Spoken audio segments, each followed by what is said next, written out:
meet again.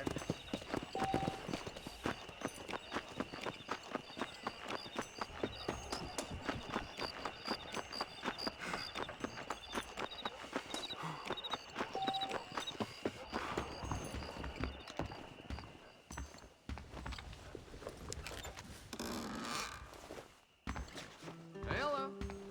That's a nice healthy stride you have, sir.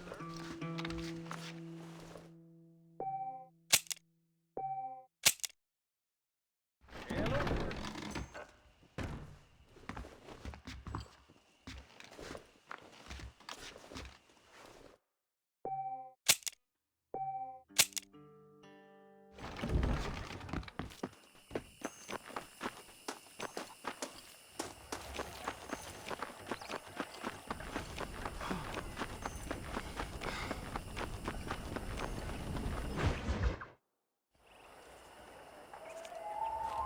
Mr. Marston, I've been hearing about your plans. Have you, Miss McFarland? Yes, from Lee Johnson. To settle here and build a life for yourself. I'm afraid those aren't my plans. See, I already have a life. Well, I had one, and I'm trying to reclaim it. Or maybe what you could say is I had two, and I'm trying to end one of them so the other can survive. You do so love to talk in riddles, Mr. Marston. Do you do that, I wonder, as a substitute for having anything interesting to say? Probably, Miss McFarland. Oh, call me Bonnie, you fool. Call me Bonnie. Miss McFarland, I'm married. I have a son. I had a daughter, but she died. Years before that, I rode in a gang.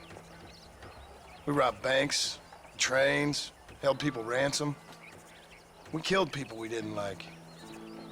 Bill Williamson was in that gang. Now, if I don't capture my former brother-in-arms, great harm will befall my family. Now, I don't suppose any of this is very interesting to you, but I hope it explains why I wasn't so eager to talk about it. No, I do understand.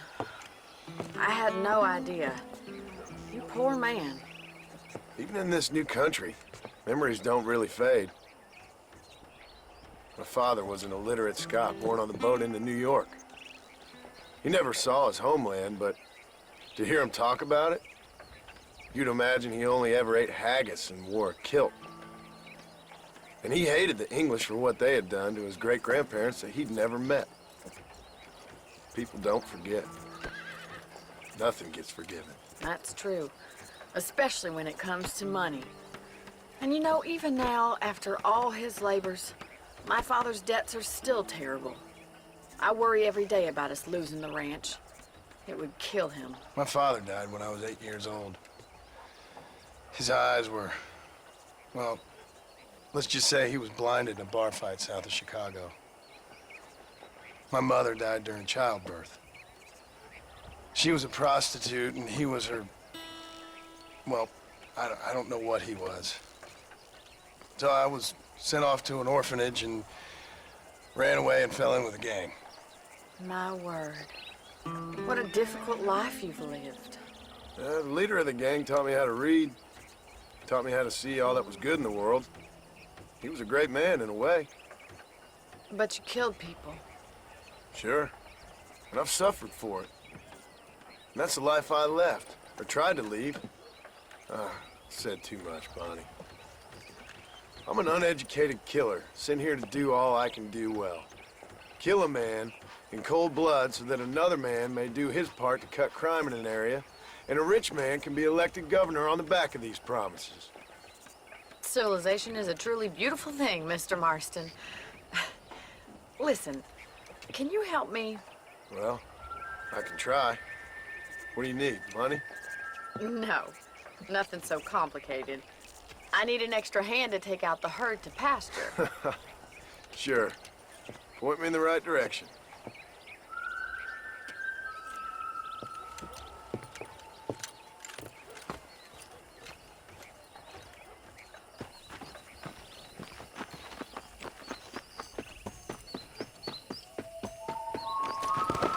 Let's head over to the cow pen.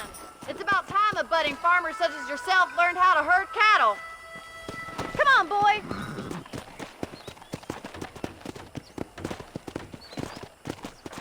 Thank you for telling me all that back there. It must have been hard for you.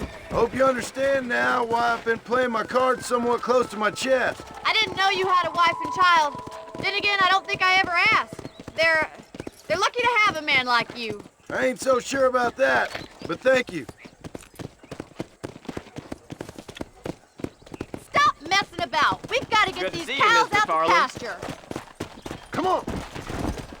Slow it up now.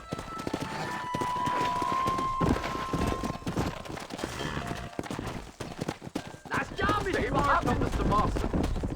That's it. Whoa!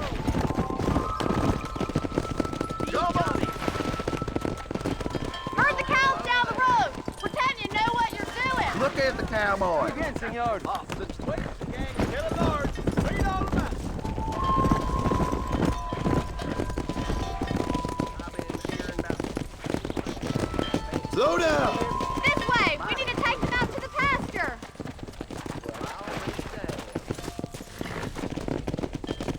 Easy.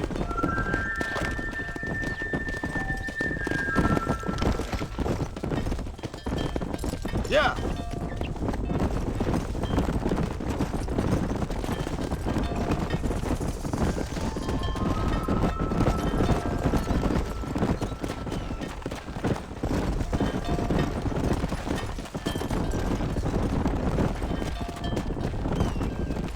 Come on.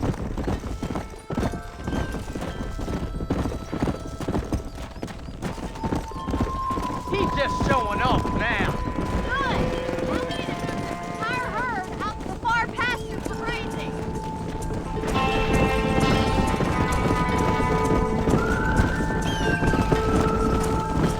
Keep sweeping behind them. That way they'll stay together. Easy. Now, Mr. Marston. Come on. Barney's gonna love this.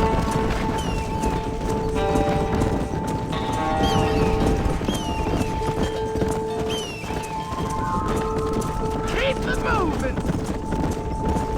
Whoa.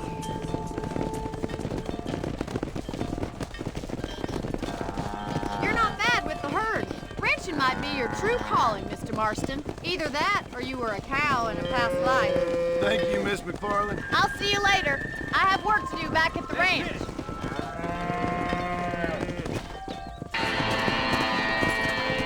Let's go.